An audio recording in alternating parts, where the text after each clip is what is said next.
وہ والا قرار نہیں جو ایک مسلمان سے رب رسول کا مطالبہ ہے۔ حدیبیہ کے موقع پہ نا نبی پاک صلی اللہ علیہ وسلم نے جو شرطیں کافروں کے ساتھ طے کی تھی نا، حضور نے نور بصیرت سے کی تھی نا، تو انہی شرطوں نے پھر فتح کے باب کھول دی۔ ان فتحنا لک فتحا مبینا۔ ایک شرط یہ تھی کہ اگر کوئی مسلمان مدینے سے مکے آئے گا تو مکے والے واپس نہیں کریں گے، رکھ لیں گے۔ پھر غور کریں کہ مسلمان اگر مدینے سے مکے آئے گا تو مکے والے واپس نہیں کریں گے، اور اگر کوئی بندہ مسلمان اپنے آقا کی مرضی کے بغیر مسلمان ہو جائے اور وہاں سے وہ مدینے آئے گا تو حضور پناہ نہیں دیں گے۔ تو میرے بھائی، محبوب کی طرف سے آنے والا نہ صرف سوکھ ہی نہیں قبول کرنا چاہیے، دکھ بھی قبول کرنا چاہیے، دکھ بھی قبول کرنا چاہیے۔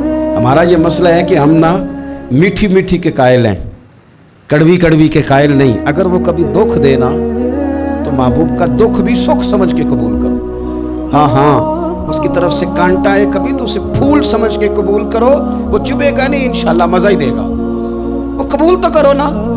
تو اب حضرت ابو بصیر رضی اللہ تعالیٰ عنہ ایک صحابی تھے، ایک تو حضرت ابو جندل رضی اللہ تعالیٰ عنہ تھے نا، تو وہ تو حدیبیہ میں آ گئے، حضور مجھے لے جائیں، تو نبی پاک نے فرمایا میں نے وعدہ کر لیا ہے، ان کو بھی حضور نے واپس بھیج دیا۔ اور یہ بیچارے نا اپنے آقا کی جیل توڑ کے مکے سے بھاگ کے مدینے آئے۔ یا رسول اللہ مجھے قبول کر لے، میں بھاگ آیا ہوں، وہ بڑا ظلم کرتے ہیں، مارتے ہیں، تکلیف دیتے ہیں۔ وہ آئے تو ادھر سے نا اس کے مالک نے ایک دو بندے بھی بھیج دیے رکا دے کے کہ یا رسول اللہ آپ کا تو وعدہ تھا کہ آپ بندہ رکھیں گے نہیں۔ یہ آئے اور رکا بھی آ گیا۔ اب ذرا منظر کو سمجھیں۔ ہمارا تو یہ مسئلہ ہے کہ کہتے ہیں کہ میری 99 باتیں مانی ہیں، ایک نہیں مانی، لہذا میرا تعلق ہی کوئی نہیں۔ لیکن یہاں کیا کیفیت ہے؟ بندہ رو رہا ہے، تڑپ رہا ہے، حضور میں مار سے بچتا ہوا آیا ہوں، جیل توڑ کے آیا ہوں، مجھے قبول کر لیں۔ ادھر رکا آ گیا کہ آپ کا وعدہ تھا رکھیں گے نہیں۔ اب یہ کتنا مشکل مسئلہ ہے، لیکن رسول پاک علیہ السلام نے فرمایا ابو بصیر میں نے وعدہ کیا یار تجھے واپس جانا پڑے گا۔ ہوئے ہوئے لوگ تو کہتے ہیں نا کہ وہ پیر صاحب نے کہا تھا تو میرا کام نہیں ہوا، لہذا میری بیعت ہی گئی، چھٹی ہو گئی، ماحول ہی بڑا عجیب ہے۔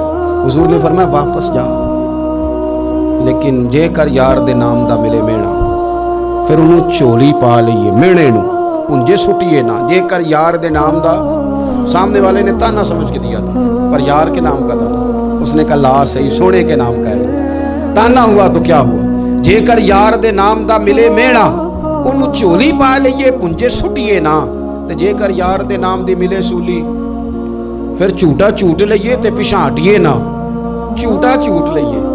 اب لکھنے والے کا بھی اپنا انداز ہے نا، کہتا ہے یہ بھی میرے لیے جھولا ہی ہے، یہ بھی آرام کی جگہ ہی ہے، چوٹا چوٹ لئیے تے پیچھے ہٹیے نا۔ حضرت ابو بصیر رضی اللہ تعالیٰ عنہ سے حضور نے فرمایا واپس جانا ہے، کہ سونے ٹھیک ہے، کوئی شکوہ نہیں، کوئی گلہ نہیں، یہ بھی میرے محبوب کا حکم ہی ہے۔